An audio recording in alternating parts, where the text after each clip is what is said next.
Hidup TV mempersembahkan Oase Rohani Katolik yang dibawakan oleh para imam Keuskupan Agung Jakarta. Selamat menyaksikan. Sahabat Oase Rohani Katolik, apa kabar? Kita berjumpa kembali hari ini dalam siaran Oase Rohani Katolik. Dan bersama saya telah hadir Romo Diosesan Alfonsus Setia Gunawan, yang kita kenal akrab dengan nama Romo Gunawan. Saya Bernadette Marita akan menemani Anda semua sampai dengan 1 jam ke depan. Baiklah, kita menyapa Romo Gunawan yang sudah berada di studio untuk Anda hari ini. Salam damai Romo. Salam damai Bu Marita. Apa kabar Romo? Selalu baik. Selalu baik, Ya, puji Tuhan. Terima kasih. Baiklah, sahabat Oase Rohani Katolik, kita awali jumpa kita dengan sebuah doa yang akan dibuka oleh Romo Gunawan. Saudara-saudariku yang terkasih, marilah kita mengawali permenungan kita bersama hari ini dengan doa. Kita mulai dengan tanda kemenangan Kristus dalam nama Bapa dan Putra dan Roh Kudus. Amin. Allah Bapa yang Maha Kasih, kami bersyukur kepadamu karena pada hari ini Engkau berkenan mengundang kami untuk mendengar suara-Mu dari surga melalui bacaan-bacaan kitab suci. Maka bukalah hati kami ya Tuhan, agar kami bisa menerima sabda-Mu itu dengan iman yang dalam, meresapkan dalam hati, dan juga nanti boleh mewartakan dan mengaplikasikan dalam kehidupan kami sehari-hari. Ya Tuhan, hadirlah di tengah-tengah kami, agar kami semua dapat mendengarkan sabda-Mu. Bersabdalah ya Tuhan, hamba-Mu mendengarkan. Amin. Dalam nama Bapa, Putra, dan Roh Kudus. Amin. Pendengar yang terkasih, antifon pembuka kita untuk hari ini adalah: orang benar bertumbuh bagaikan palma, berkembang bagaikan pohon jati, mereka ditanam dekat bait Tuhan, bertunas di pelataran rumah Allah. Menurut kalender liturgi, bacaan hari ini diambil dari surat kepada orang Ibrani bab 3 ayat 7 sampai 14. Saudara-saudara, dikatakan Roh Kudus, pada hari ini jika kamu mendengar suaranya, janganlah keraskan hatimu seperti dalam kegeraman pada waktu pencobaan di padang gurun, di mana nenek moyangmu mencobai aku dengan jalan menguji aku, sekalipun mereka melihat perbuatan-perbuatanku 40 tahun lamanya. Itulah sebabnya aku murka kepada angkatan itu dan berkata, selalu mereka sesat hati dan tidak mengenal jalanku, sehingga aku bersumpah dalam murkaku, mereka takkan masuk ke tempat perhentianku.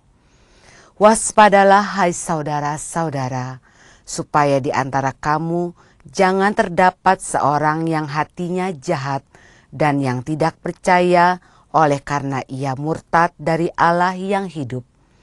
Tetapi nasihatilah seorang akan yang lain setiap hari, selama masih dapat dikatakan hari ini, supaya jangan ada di antara kamu yang menjadi tegar hati karena tipu daya dosa.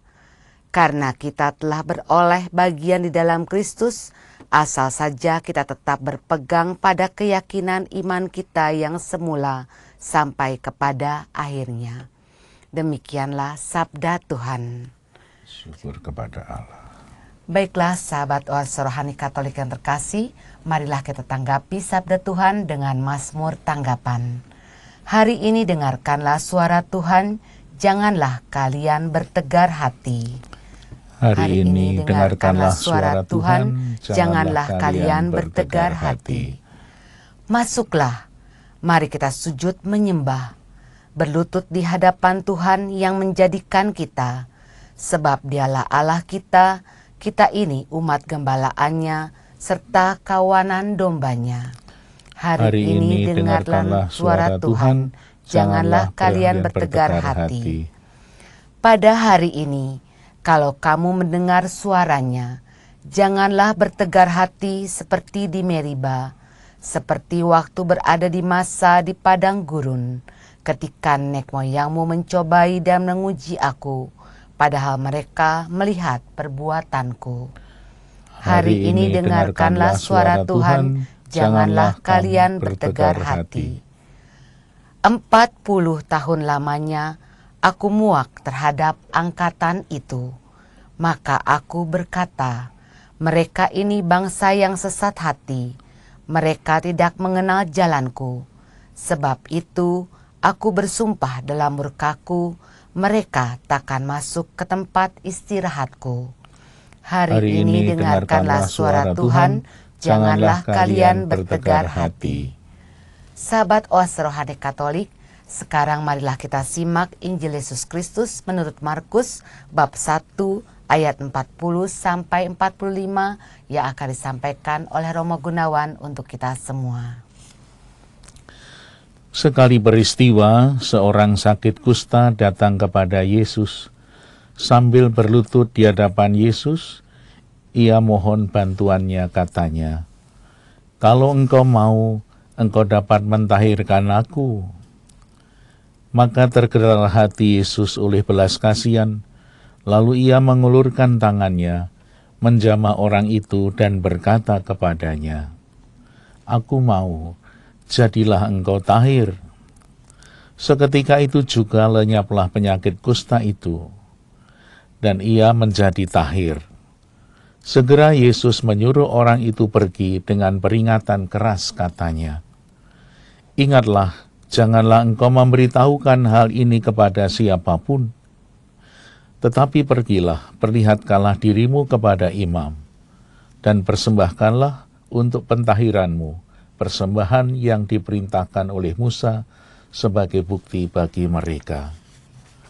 Tetapi orang itu pergi memberitakan peristiwa itu dan menyebarkannya kemana-mana, sehingga Yesus tidak dapat lagi terang-terangan masuk ke dalam kota. Yesus tinggal di luar kota di tempat-tempat yang sepi, namun orang terus juga datang kepadanya dari segala penjuru. Demikianlah Injil Tuhan. Terpujilah Kristus. Sahabat Oase Rohani Katolik, pada pesta wajib Santo Antonius Abbas ini, sekarang marilah kita dengarkan pewartaan atau permenungan dari Romo Gunawan untuk kita semua. Romo, dari kabar sukacita hari ini, dari bacaan-bacaan firman Tuhan, apa Romo? Dari bacaan pertama dan bacaan kedua. Iya, Romo. Ya. Hari ini kita sudah masuk ke hari yang ke-17 di tahun baru. Berarti memang hari-hari ini adalah hari permulaan permenungan yang kita mulai dari Injil Markus. Ya. Injil Markus adalah Injil yang pertama. Sesudah itu baru Injil-Injil yang lain ditulis. Injil Markus menceritakan tentang Yesus sebagai anak Allah. Yesus yang anak Allah itu datang ke dunia untuk membawa kita kepada sukacita. Sehingga sukacita surgawi itu diwujudkan, ditampakkan dalam kisah-kisah Injil Markus. Misalnya ada banyak orang yang disembuhkan, mulai dari kelompok kecil dalam keluarga Petrus, orang-orang banyak, dan yang hari ini kita dengarkan adalah penyembuhan orang yang sakit kusta. Orang sakit kusta itu, pada zaman itu, adalah orang yang paling menderita. Pada zaman itu belum ada obatnya orang yang sakit kusta. Sekarang sudah ada, di Tangerang banyak orang yang disembuhkan karena sakit kusta. Maka orang-orang yang sakit kusta pada waktu itu, biasanya orang-orangnya dikumpulkan kemudian dikucilkan. Ditempatkan di suatu tempat yang jauh dari masyarakat. Dengan kata lain, orang yang sakit kusta itu adalah orang-orang yang sudah tidak diakui lagi sebagai anggota masyarakat. Ya. Sehingga mereka boleh dikatakan seringkali dianggap sebagai orang yang dihukum oleh Allah. atau bahkan orang yang tidak dicintai Allah, maka mereka adalah orang-orang yang paling menderita, baik secara fisik maupun batin. Karena secara fisik dia pasti menderita karena sakitnya, dan dalam persoalan batin dia tidak diterima, tidak punya sahabat lagi di tengah masyarakat. Mereka pasti punya harapan untuk menjadi sembuh. Mereka pasti punya keinginan supaya sakitnya itu berakhir. Tetapi kepada siapa dia minta? Banyak orang yang sudah datang kepada tabib, kepada dokter, kepada dukun yang zaman itu ya. Tetapi tidak ada seorang pun yang mampu menyembuhkannya. Maka ketika mereka melihat ada Yesus yang dari Nazaret, ya, mereka kemudian meminta, kalau engkau mau, engkau dapat mentahirkan aku. Ya. Mungkin kata-kata ini tidak seperti kata-kata yang lain, sebuah permohonan, Tuhan sembuhkanlah aku. Tapi dia mengatakan kalau engkau mau. Karena apa? Mungkin pengalaman dari orang kusta sudah berkali-kali minta kepada orang lain dan tidak bisa menyembuhkannya. Tetapi di lain pihak, Markus menulis kalau engkau mau, menunjukkan sebuah misi dari kehadiran Yesus sebagai anak Allah datang untuk menyembuhkan, untuk membawa manusia selamat. Maka keselamatan yang diberikan oleh Tuhan Yesus dari surga melalui perbuatan-perbuatan nyata itu diawali dari peristiwa-peristiwa yang kecil. Ibu mertua Petrus itu sakitnya hanya demam. Semakin lama semakin banyak orang yang sakit, lebih berat, dan ini cukup berat penyakitnya, orang sakit kusta. Maka di situ Yesus ingin pelan-pelan memperkenalkan dirinya, siapakah dia? Dia adalah anak Allah yang datang untuk menyelamatkan manusia dengan penderitaannya di kayu salib nanti. Maka kehendak baik dari Tuhan Yesus itu kemudian dinyatakan dengan kata-kata jawaban Yesus. Maka tergerak hatinya oleh belas kasihan. Yesus tergerak hatinya oleh belas kasihan. Belas kasih Allah mau ditampilkan di dalam kisah ini. Bahwa peristiwa penyembuhan adalah peristiwa belas kasih Allah kepada umat yang sengsara. Dan nanti juga ada kisah tentang orang yang berdosa. Maka Yesus dengan mantap mengatakan, aku mau, jadilah engkau tahir. Itulah kira-kira permenungan kita hari ini dengan kisah-kisah tentang penyembuhan orang sakit kusta. Lalu segeralah Yesus menyuruh orang itu pergi dengan peringatan keras. Ingatlah, jangan engkau memberitahukan hal ini kepada siapapun, tapi pergilah, perlihatkanlah dirimu kepada imam, dan persembahkanlah untuk pentahiranmu persembahan yang diperintahkan oleh Musa. Ya. Apa yang mau dikatakan ini? Mereka yang sudah sembuh dari kusta disuruh pergi ke tempat imam. Karena waktu itu, imam yang ada di sekitar Yerusalem dan Israel adalah orang-orang yang bukan hanya seperti imam sekarang yang mempersembahkan misa atau ibadat, tetapi imam pada zaman dahulu itu mempunyai kekuasaan yang cukup luas. Ya, boleh dikatakan kalau imam agung itu bisa menjadi ketua pengadilan seperti ketika Yesus diadili, bisa menentukan pajak. Dan imam adalah orang yang juga mencatat nama-nama orang yang termasuk sebagai anggota masyarakat di situ. Imam itu juga punya kuasa untuk mencoret orang sebagai anggota masyarakat atau memasukkan sebagai anggota masyarakat. Oleh karena itu, ketika dia sembuh, dia yang sudah tidak dianggap lagi sebagai anggota masyarakat, oleh Yesus diminta, kamu pergi kepada imam untuk mendaftarkan lagi sebagai anggota masyarakat yang sudah normal, yang sudah sehat. Lalu dikatakan di sana, ingatlah jangan engkau memberitahukan hal ini kepada siapapun. Ya, maksudnya apa? Markus melarang, dan beberapa kali kita bisa menjumpai satu yang disebut perintah diam. Artinya apa? Orang itu ketika disembuhkan, kemudian tidak boleh bicara, tidak boleh ngomong-ngomong. Markus ingin mengajar kepada kita semua dan juga pada banyak orang pada waktu itu, bahwa kehadiran Yesus ketika sedang menyembuhkan orang sakit, dan Yesus melarang, berarti orang-orang itu saat ini belum tiba, belum waktunya kamu memberitahukan siapakah aku ini. Ya.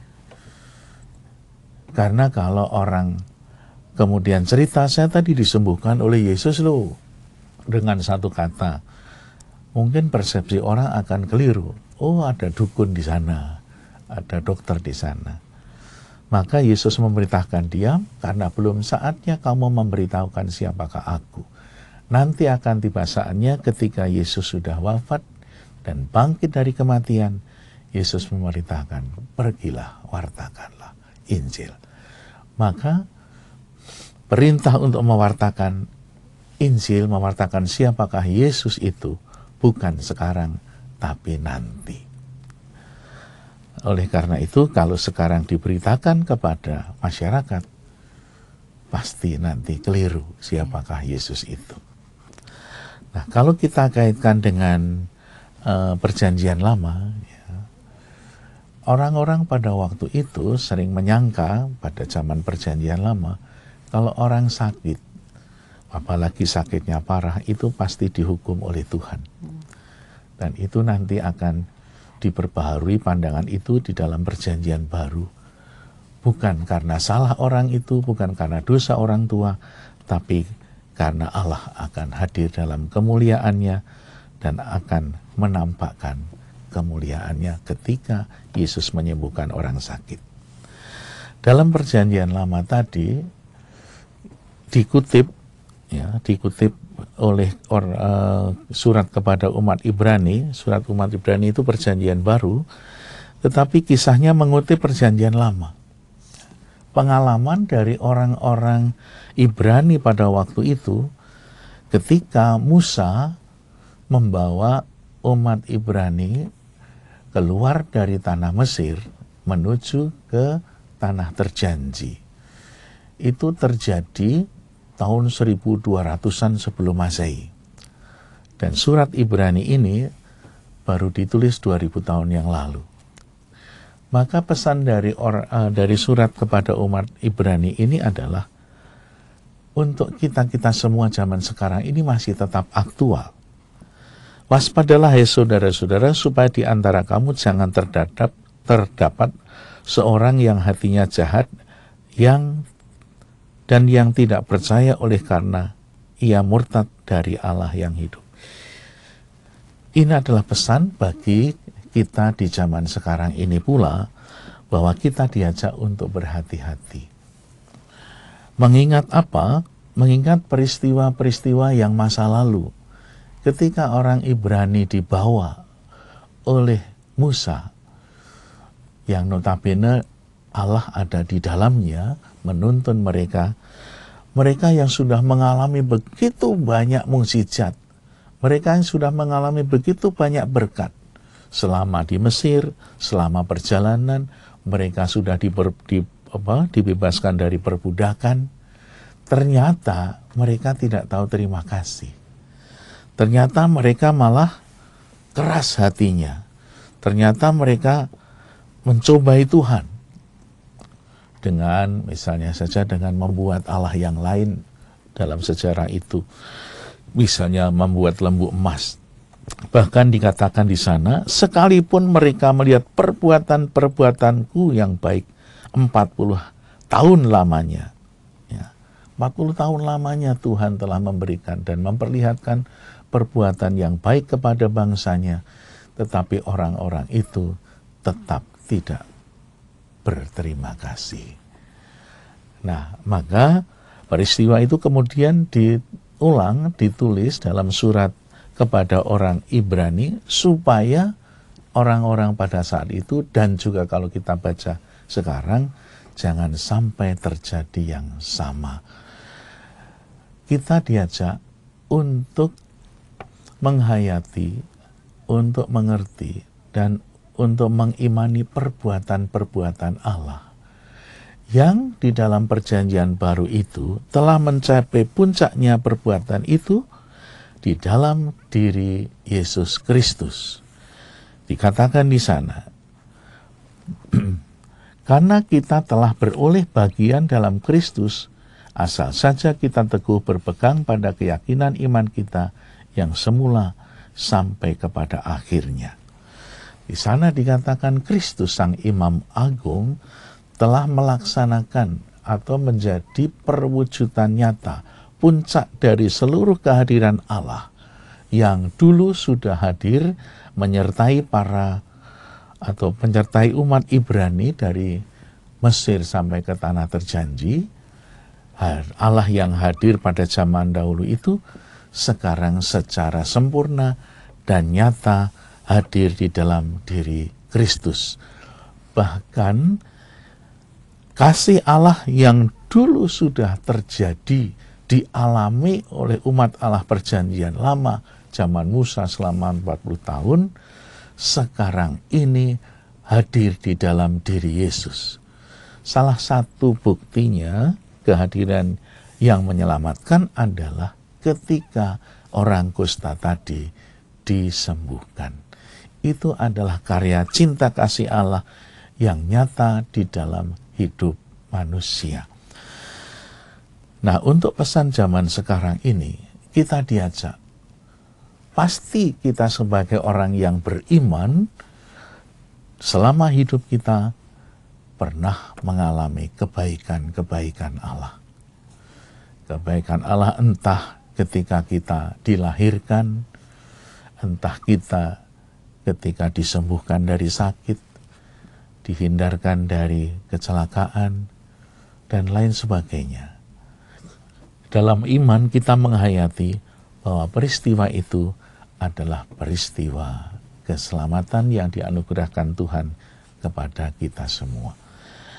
Saudara-saudaraku yang terkasih, di zaman sekarang ini kita juga mengalami banyak peristiwa-peristiwa yang kurang lebih sama. Ada godaan-godaan di dalam hidup ini yang seringkali membuat kita menjadi orang yang tidak mudah percaya juga.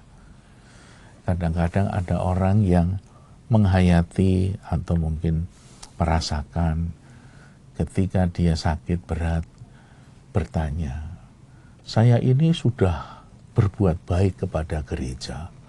Saya ini sudah berbuat banyak kebaikan kepada teman-teman sahabat. Saya ini hidupnya jujur, tidak pernah korupsi. Saya ini ketika dimintai pertolongan oleh orang lain, masyarakat, saya tidak pernah menolak. Tapi kenapa kok saya mendapatkan sakit yang berat seperti ini? Lalu pertanyaan berikutnya muncul, apakah Tuhan tidak sayang sama saya? Apakah Tuhan menghukum saya? Pertanyaan itu juga pernah terjadi di dalam peristiwa-peristiwa kitab suci. Siapakah yang salah Tuhan? Kok anak saya kok buta? Apakah orang tuanya atau apakah saya? Dan Yesus mengatakan bukan. Maka dari peristiwa-peristiwa itu kita mau diajak bahwa karya kasih Allah itu selalu terjadi di mana saja dan kapan saja. Maka pandangan kita, penghayatan kita bahwa Allah itu tidak mencintai kita karena kita sakit, itu menjadi pandangan yang tidak benar bagi kita sekarang ini. Allah tetap mengasihi kita semua. Pasti Bapak Ibu, saudara-saudara juga pernah mengalami bagaimana saat kita merasakan kehidupan di dunia ini, kadang-kadang jatuh, kadang-kadang bangun, kadang-kadang tidak semangat, kadang-kadang diberi semangat baru oleh teman yang lain. Itulah karya-karya ilahi yang seringkali kita rasakan dalam kehidupan di dunia ini melalui banyak peristiwa hidup. Oleh karena itu, kita diajak untuk mencerna apa yang dialami oleh orang-orang Ibrani ketika mereka berjalan selama 40 tahun. Kita diajak untuk mengalami bagaimana orang kusta datang kepada Yesus. Orang-orang Ibrani banyak yang merasakan Tuhan tidak cinta, seolah-olah Tuhan menghukum semuanya. Ketika mereka kemudian berdosa, ketika mereka meninggalkan Allah, mereka tidak berterima kasih. Bahkan ditulis secara negatif di dalam surat Ibrani tadi, aku bersumpah dalam murkaku, mereka tak akan masuk ke dalam perhentianku. Kata-kata yang cukup tajam ya. Karena apa? Karena umat Ibrani sangat tegar. Artinya apa? Sangat tidak taat, tidak pernah mau mendengarkan lagi. Karena dalam perjalanan 40 tahun mereka banyak mengalami lapar, haus, capek. Kok tidak seperti zaman dulu di Mesir, lebih baik meskipun jadi budak. Orang-orang seperti itu tidak mampu melihat nilai positif dari sebuah perjuangan. Setiap orang yang berjuang itu kadang-kadang mengalami banyak tantangan, banyak hidup, banyak kesulitan, tetapi orang akan merasa bahagia ketika mereka sudah selesai dan mencapai yang diinginkan. Begitu juga peristiwa penyembuhan orang sakit kusta. Orang sakit kusta itu merasa bahagia ketika apa yang diinginkan, yang dicita-citakan, sungguh menjadi berkat. Sungguh menjadi nyata di dalam hidup mereka, dan mereka menjadi sembuh. Itulah karya ilahi yang harus kita syukuri bersama dalam hidup kita ini. Kira-kira begitu, Bu Marita. Ya, terima kasih Romo. Baiklah sahabat Oase Rohani Katolik, mari kita resapkan dalam hati sanubari apa yang disampaikan oleh Romo Gunawan untuk kita semua. Dan kami akan kembali setelah jeda berikut ini. Hidup TV mempersembahkan Oase Rohani Katolik yang dibawakan oleh para imam Keuskupan Agung Jakarta. Selamat menyaksikan. Sahabat Oase Rohani Katolik, kembali Anda menyimak siaran Oase Rohani Katolik pada hari ini. Bersama Anda masih ada Romo Diocesan Alfonsus Setia Gunawan, serta saya Bernadette Marita akan menemani Anda semua sampai di penghujung acara nanti. Baiklah, di bagian kedua ini kita akan melanjutkan kembali menyimak permenungan dari Romo Gunawan untuk kita semua. Romo, dari tadi bacaan pertama tadi ataupun dari bacaan Injil, bisakah Romo mengulang sedikit kepada sahabat Oase Rohani Katolik agar bisa menjadi permenungan dan menjadi bekal bagi sahabat Oase Rohani Katolik? Ya, mungkin kita sedikit bisa mengidentifikasikan diri kita. Ya. Kalau ada kisah tentang perjanjian lama ketika Musa membawa orang-orang Ibrani ke tanah terjanji, lalu kemudian dikutip lagi dalam surat kepada umat Ibrani. Di sana kemudian juga ada orang kusta yang disembuhkan. Mungkin juga kita seperti mereka kadang-kadang. Kita identifikasikan diri, jangan-jangan yang dimaksudkan dalam surat kepada umat Ibrani dan kisah orang kusta itu saya dan Anda semua. Ya. Karena pengalaman dulu dan sekarang kadang-kadang terjadi satu perputaran. Apakah kita kadang-kadang dalam kondisi tertentu, ketika kita terdesak, ketika kita mendapatkan masalah, ketika kita ditantang, apakah kita juga pernah merasakan, oh Tuhan itu tidak mencintai saya. Sehingga karya-karya Allah, karya-karya ilahi yang begitu agung, begitu banyak. Cinta kasih Allah yang tampak nyata dalam perjalanan hidup kita dari kecil hingga dewasa, kadang-kadang bisa hilang ketika iman kita menjadi goyah. Sebuah pepatah yang seringkali kita dengar, panas setahun, dihapuskan hujan sehari. Dan itu bisa terjadi dalam kehidupan kita, misalnya dalam sebuah persahabatan. Sahabat yang sudah lama terbina dengan baik, tiba-tiba putus. Gara-gara apa? Gara-gara hanya kesalahan sedikit. Maka relasi kita dengan Tuhan juga pernah mengalami pasang surut. Kita dari kecil sampai dewasa sudah mendapatkan pengajaran, sudah mendapatkan pendalaman iman, mendapatkan pengalaman-pengalaman dalam relasi dengan Tuhan. Begitu banyak kebaikan Allah yang kita alami, misalnya sehari saja dari pagi sampai malam. Itu kebaikan Allah begitu banyak. Kita diberi nafas baru, begitu bangun, itu saja sudah kebaikan Tuhan luar biasa. Kita bisa bernafas, itu juga kebaikan Allah sendiri. Karena apa? Ada banyak orang yang pagi sudah tidak bisa bangun lagi. Dalam pekerjaan-pekerjaan, pasti Bapak, Ibu, Saudara-saudara juga pernah mengalami sukses. Maka ketika kita mengalami kegagalan, seringkali sukses yang sudah lama kita alami, itu begitu mudah sering terhapus. Yang dilihat hanya bagian terakhir dari kegagalan dan dari peristiwa yang tidak menyenangkan. Ya, itulah yang terjadi pada zaman Perjanjian Lama. Musa yang diutus oleh Tuhan untuk membawa umat Ibrani itu memperlihatkan kasih Allah yang luar biasa. Dibebaskan dari sebuah perbudakan, itu kan peristiwa yang sangat vital, sangat besar sekali. Bangsa Indonesia saja dari zaman dulu ketika masih dijajah selalu menginginkan satu pembebasan dari penjajahan. Tetapi ketika sudah bebas, mereka tidak ingat lagi siapa yang membebaskan. Mereka kemudian bentrok sendiri di antara itu. Nah, kita bangsa Indonesia yang sudah dibebaskan juga diberi tugas untuk ikut mengisi kebebasan itu dengan hidup lebih baik lagi, bertanggung jawab. Nah, itulah yang bisa kita cerna, pesan-pesan yang bisa kita pakai dalam kehidupan sehari-hari, bahwa jangan sampai kita lupa akan kebaikan Tuhan pada saat kita mendapatkan tantangan dan cobaan meskipun berat.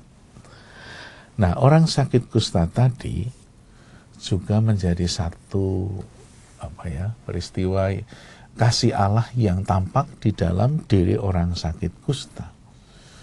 Bahwa kebaikan Allah itu tidak pernah surut, tetapi kebaikan Allah itu terus-menerus bisa terjadi dalam hidup kita. Kita mengalami yang sama. Maka saat kita mengalami seperti dialami oleh orang-orang Ibrani, kita dipesankan dalam kitab suci tadi, jangan seperti mereka. Jangan keraskan hatimu seperti dalam kegeraman pada waktu pencobaan di padang gurun. Jadi kalau kita mengalami tantangan, cobaan yang begitu berat, jangan lupa akan kebaikan Tuhan. Kegagalan, jatuh, itu menjadi hal yang biasa dalam hidup. Bahkan setiap orang mengalami. Ada sebuah pepatah yang sering menjadi kekuatan rohani bagi saya. Begini kata-kata indah itu. Kejayaan seseorang adalah bukan karena tidak pernah jatuh, tetapi berani bangkit setiap kali dia jatuh. Jadi orang yang jaya, orang yang hebat, itu bukan karena tidak pernah jatuh, hidupnya terus menerus dalam hal yang mulus, tidak pernah ada kegagalan, belum tentu hebat. Tapi orang yang hebat adalah berani bangkit ketika dia jatuh. Dan di antara kita umat Katolik banyak juga yang mengalami yang sama. Ketika dia gagal, ketika dia jatuh, spontan memang kemudian merasa hidupnya tidak berarti. Tetapi tidak semuanya kemudian menjadi hancur ketika dia mengingat Tuhan Yesus yang disalib, yang membawa salib itu sampai Golgota. Semangat itu berkobar lagi dan akhirnya bangkit untuk menyongsong hari yang cerah. Begitu kira-kira. Iya, terima kasih Romo. Romo, kemudian dari bacaan ini Romo, karya cinta kasih ilahi. Apa saja karya cinta kasih ilahi yang pernah kita alami dalam kehidupan kita ini, Romo? Contohnya apa saja? Ya, pasti semua orang juga pernah mengalami, ya. Misalnya saja ada keluarga yang pernah cerita sama saya. Ketika seorang ibu yang punya anak, dan anaknya bukan hanya 1, 2, mungkin hanya lebih dari 5. Ketika sedang senang-senangnya hidup bersama dalam rumah tangga, bersama suami, bersama istri, anak-anak, tiba-tiba suaminya meninggal serangan jantung ketika dia bermain tenis di lapangan.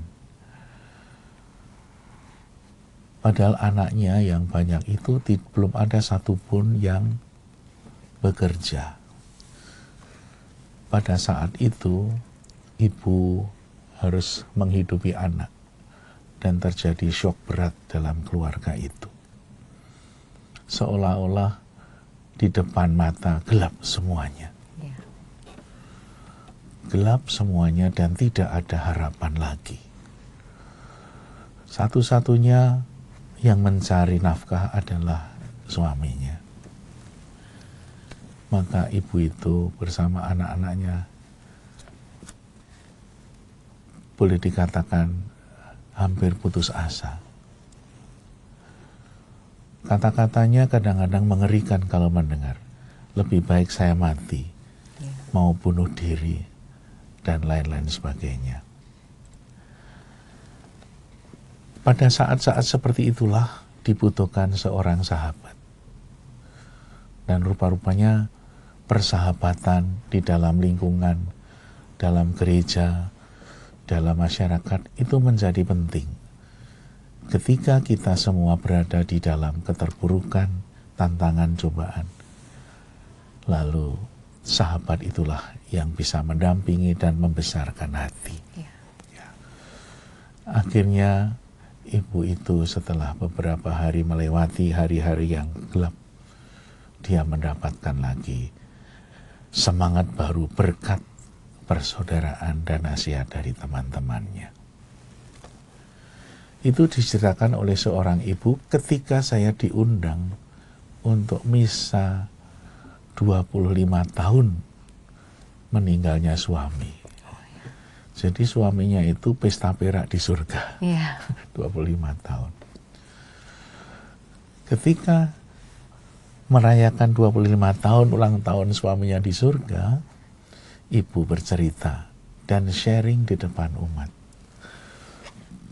Dia bercerita betapa beratnya ketika dia ditinggalkan oleh suami. Dan sekarang sudah 25 tahun. Sekarang saya bahagia. Karena apa? Melihat anak-anaknya sekarang sudah jadi semua.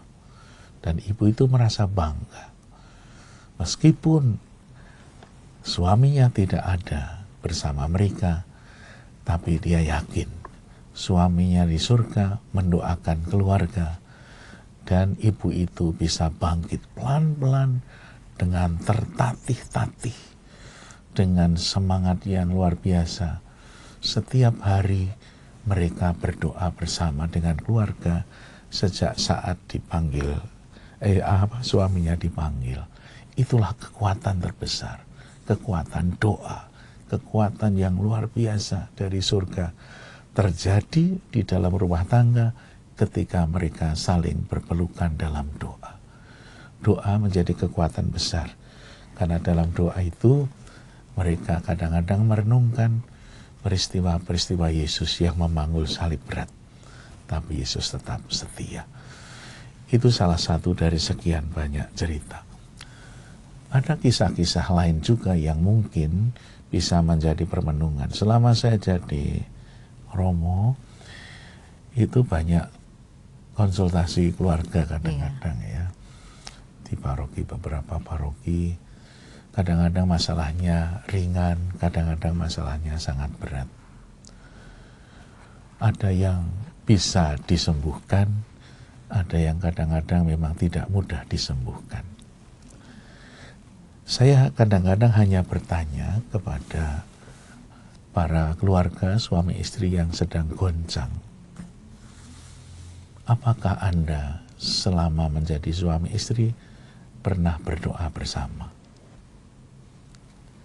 90% orang yang mengalami masalah relasi, komunikasi dalam keluarga menjadi keras, akhirnya mungkin berada di ambang perpecahan.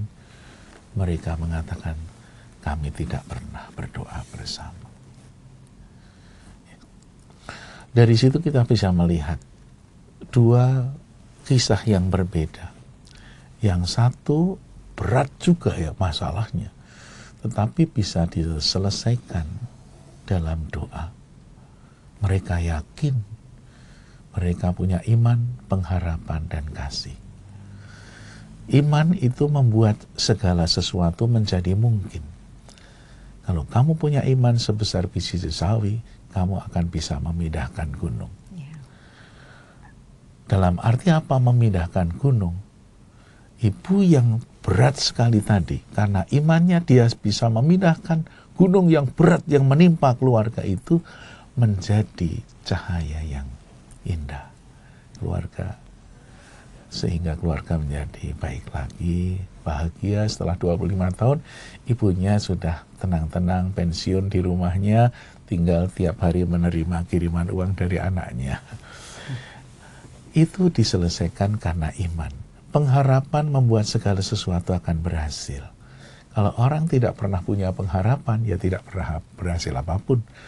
Maka meskipun kita merasa ada berat, kalau punya pengharapan, segalanya akan bisa diselesaikan.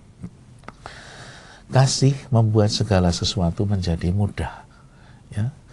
Kalau hidup dalam keluarga itu ada kasih, ada cinta, segala-galanya jadi mudah. Ya. Misalnya saja, seorang suami minta dibuatkan kopi. Ma, buatkan kopi, Ma. Karena ada kasih, mamanya membuatkan kopi, ambil air panas, kopi, gula diaduk, ini Pak kopinya. Tapi kalau tidak ada kasih menjadi sulit. Ma, buatkan kopi. Marah dia. Dasar kamu malas. Sudah saya sediakan air, kopi, dan gula, tinggal mengaduk saja. Kok tidak mau, kok malas. Lalu ceritanya bisa panjang. Dasar kamu malas, sebetulnya aku gak mau nikah sama kamu. Macam-macam, padahal hanya soal kecil. Karena gak ada kasih, jadi sulit. Maka iman, harapan, dan kasih itu 3 keutamaan yang diajarkan Tuhan Yesus kepada kita semua. 2 kasus yang berbeda, tapi diselesaikan dengan cara 2 kasus yang berbeda ya tadi ya. Iya. Mungkin kasusnya sama-sama berat, tapi diselesaikan dengan iman, harapan, dan kasih, dan yang lainnya tidak. Itu akan hasilnya berbeda. Maka permohonan seperti tadi orang yang sakit kusta, pertanyaannya, apakah engkau mau engkau dapat mentahirkan aku? Ya. Kalau orang sudah berani bertanya kepada Yesus, apakah engkau mau? Apakah engkau dapat mentahirkan aku? Orang yang berani bertanya, itu pasti ada landasannya. Di balik dari pertanyaan itu dia ada keyakinan. Ada kemauan. Kemauan mau sembuh. Kalau engkau mau, mohon kemurahan-Mu. Akhirnya niat baik itu ditanggapi oleh Yesus. Maka peristiwa penyembuhan itu adalah peristiwa iman. Peristiwa kita yang mengalami berbagai macam cobaan, kalau kita lihat, kita hayati dalam iman, segala sesuatu yang kita rasakan sebagai yang baik, itu adalah peristiwa iman. Maka di dalam teks lain, dalam Injil Markus, kita mendengar kata-kata Yesus, misalnya ketika Yesus menyembuhkan orang buta yang namanya Bartimeus, gitu kan. Dalam akhir Injil dikatakan, pergilah, imanmu menyelamatkan engkau. Yesus menyelamatkan, kemudian diimani oleh orang yang sakit itu, sehingga peristiwa penyembuhan menjadi peristiwa iman. Oleh karena itu, kita diajak dalam kehidupan sehari-hari ini dengan membaca teks-teks kitab suci. Kita diajak untuk melihat peristiwa-peristiwa yang biasa dalam hidup sehari-hari adalah peristiwa iman. Kalau kita melihat segala sesuatu dengan peristiwa iman, hidup kita akan penuh penyerahan diri. Kita menjadi rendah hati bahwa Tuhan pasti akan memberikan yang terbaik untuk kita. Masih banyak contoh yang bisa kita cari dalam kehidupan ini, pasti setiap orang pernah mengalami kasih Allah, kasih ilahi yang seringkali tidak terduga dalam hidup ini. Ya. Terima kasih Romo, karya cinta kasih Allah sungguh luar biasa ya Romo dalam kehidupan kita sehari-hari. Bisa juga kita hayati dalam peristiwa-peristiwa iman yang kita alami itu. Romo, di mana Romo tadi mengatakan tergerak hatinya oleh belas kasih Allah. Apakah contohnya ada Romo orang yang tergerak hatinya oleh belas kasih Allah? Saya kira di dalam Keuskupan Agung Jakarta ini banyak sekali peristiwa terjadi yang kemudian diwujudkan di dalam kegiatan-kegiatan baik di gereja maupun di tengah masyarakat. Misalnya ketika ada aksi sosial, orang Katolik itu kalau diajak untuk mengadakan aksi sosial, semangatnya luar biasa. Kemarin hari Natal yang lalu ya, itu kan hampir semua paroki, semua lingkungan mengadakan aksi sosial. Ada perasaan bela rasa, belas kasih kepada orang-orang kecil. Entah itu di panti asuhan, entah kemarin mengadakan makan bersama siang pada hari Natal, entah dalam kegiatan-kegiatan di lingkungan. Dan bahkan di dalam gereja sendiri, kan kolekte itu disisihkan, 25% dari semua kolekte itu untuk membantu orang yang membutuhkan. Itulah karya belas kasih yang luar biasa. Dan sekarang ini di Keuskupan banyak sekali kegiatan-kegiatan belas kasih, bela rasa, dan lain-lainnya. Maka saya yakin bahwa semangat bela rasa, belas kasih itu berakar pada iman Kristiani, berakar pada sabda Yesus yang mengajak kita semua juga untuk berbelas kasih kepada sesama.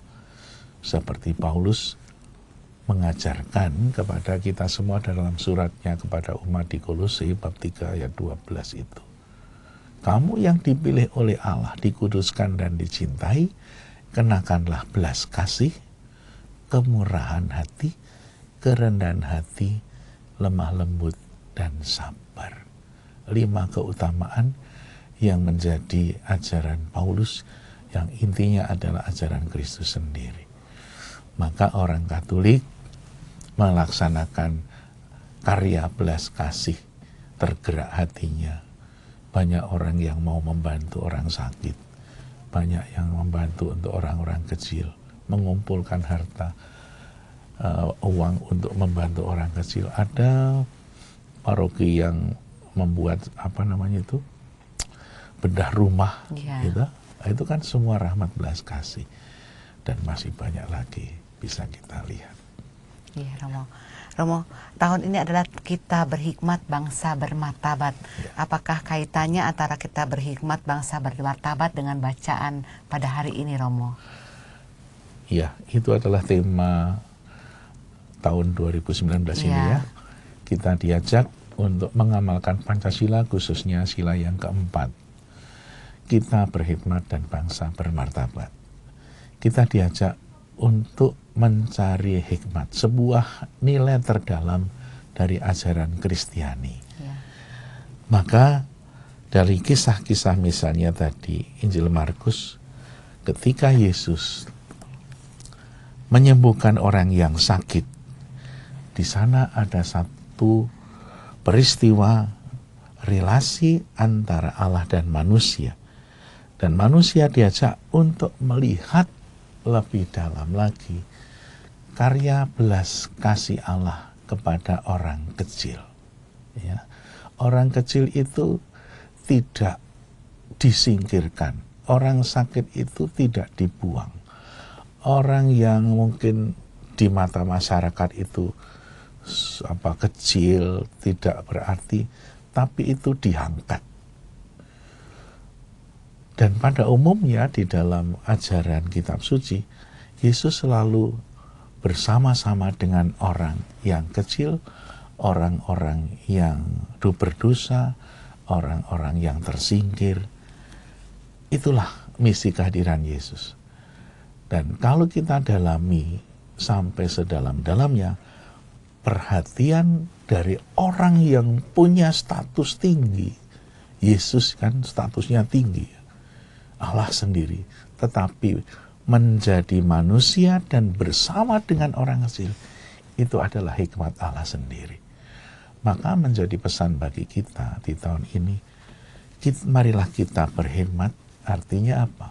Kita yang mempunyai kebesaran-kebesaran dalam hal-hal tertentu, marilah kita bersama membawa misi Allah ini kepada orang-orang yang kecil, yang seringkali tidak terperhatikan. Kerendahan hati adalah nilai terdalam dari kasih. Iya, Romo. Romo, adakah Romo pesan-pesan sedikit kepada para sahabat oase rohani Katolik, Romo, agar menjadi bekal bagi mereka sepanjang hari ini? Di saudara-saudaraku yang terkasih dalam Tuhan Yesus, pasti setiap orang, setiap hari ingin meningkatkan kualitas hidup Kristiani. Ya. Kalau Yesus sekarang ini memberikan perhatian kepada orang sakit kusta, orang yang tersingkir, biasanya perbuatan baik itu sungguh akan berguna bagi orang yang memberikan perbuatan baik. Bukan hanya orang yang menerima perbuatan baik, tetapi memberi itu biasanya lebih berbahagia daripada menerima. Maka seperti Yesus yang hari ini memberikan berkat kepada orang-orang yang menderita, khususnya orang sakit kusta, marilah kita juga hari ini sedikit mengungkapkan cinta kasih kita kepada orang-orang yang menderita, yang kecil, mungkin perbuatannya tidak besar, tapi perbuatan besar adalah perbuatan kecil dengan cinta kasih yang dalam. Maka ada orang yang mengatakan begini,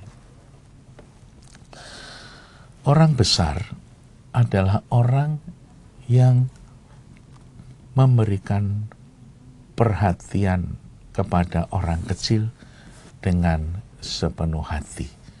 Maka kalau kita memberikan perhatian dan kasih dengan sepenuh hati, kita sungguh disebut orang besar. Memperlakukan yang kecil dengan kebesaran kasih Tuhan. Terima kasih, Romo. Baiklah sahabat oase rohani Katolik, dengan demikian usailah sudah jumpa kita pada hari ini dalam siaran oase rohani Katolik. Romo Diocesan Alfonsus Setia Gunawan dan saya Bernadette Marita mohon pamit dari ruang dengar Anda. Kami mengucapkan salam damai, tetap semangat dan tersenyum. Baiklah kita tutup jumpa kita dengan doa dan berkat Tuhan melalui Romo Gunawan. dalam nama Bapa, Putra, dan Roh Kudus. Amin. Ya Tuhan, kami bersyukur kepadamu karena hari ini kami boleh berjumpa dengan Tuhan Yesus. Kami adalah orang-orang sakit kusta, orang-orang yang lemah dan berdosa. Uluran kasih yang telah Kau perlihatkan kepada orang sakit kusta membesarkan hati kami juga, karena kami orang yang lemah dan berdosa, yang mengulurkan tangan kepadamu. Kami yakin Tuhan juga pasti akan memberikan berkat, memberikan kesembuhan, memberikan semangat rohani dan sukacita di dalam seluruh hidup kami. Maka hadirlah dan tuntunlah kami ya Tuhan, di tengah-tengah kehidupan yang penuh dengan tantangan ini, agar kami pun dapat mewujudkan cinta kasih yang Kau berikan kepada kami, cinta kasih kepada sesama kami, sebagai ungkapan iman dan wujud dari iman kami. Kami persembahkan ya Tuhan, seluruh karya, pelayanan, pekerjaan kami ke dalam tangan-Mu hari ini. Semoga Tuhan berkenan menyelesaikannya dengan berkat-Mu yang Maha Kuasa. Dalam nama Bapa dan Putra dan Roh Kudus. Amin. Amin. Baiklah sahabat Oase Rohani Katolik, sampai jumpa lagi di siaran Oase Rohani Katolik berikutnya. Mari amalkan Pancasila, kita berhikmat, bangsa bermartabat. Demikianlah Oase Rohani Katolik yang dibawakan oleh para imam Keuskupan Agung Jakarta. Tuhan memberkati.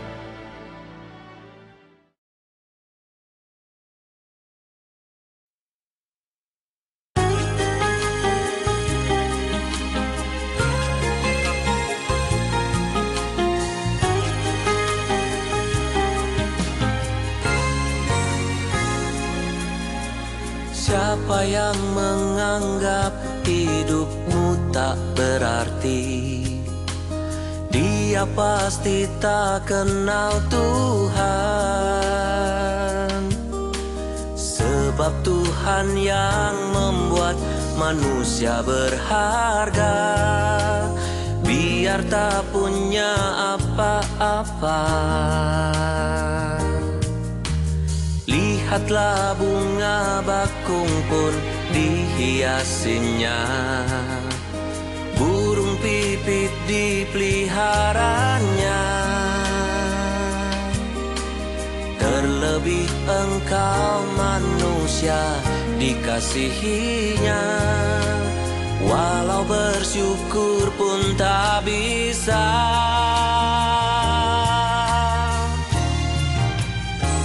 Bahkan rambutmu pun dapat dihitungnya, hari hidupmu dikenalnya. Biarkan Dia berkuasa atas hidupmu, yang berharga di hadapannya.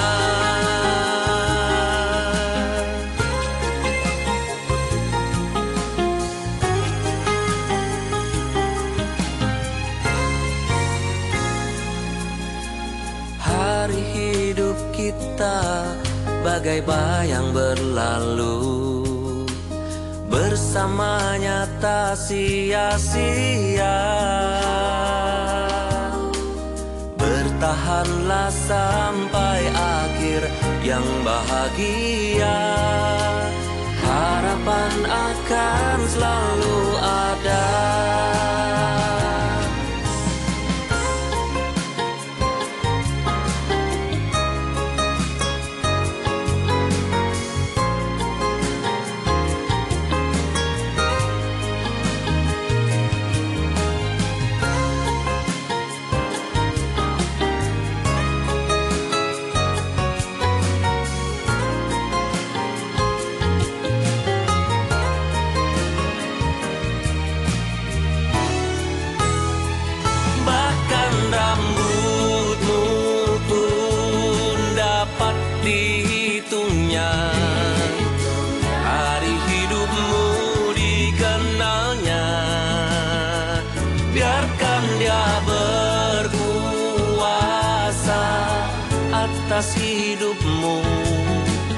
yang berharga.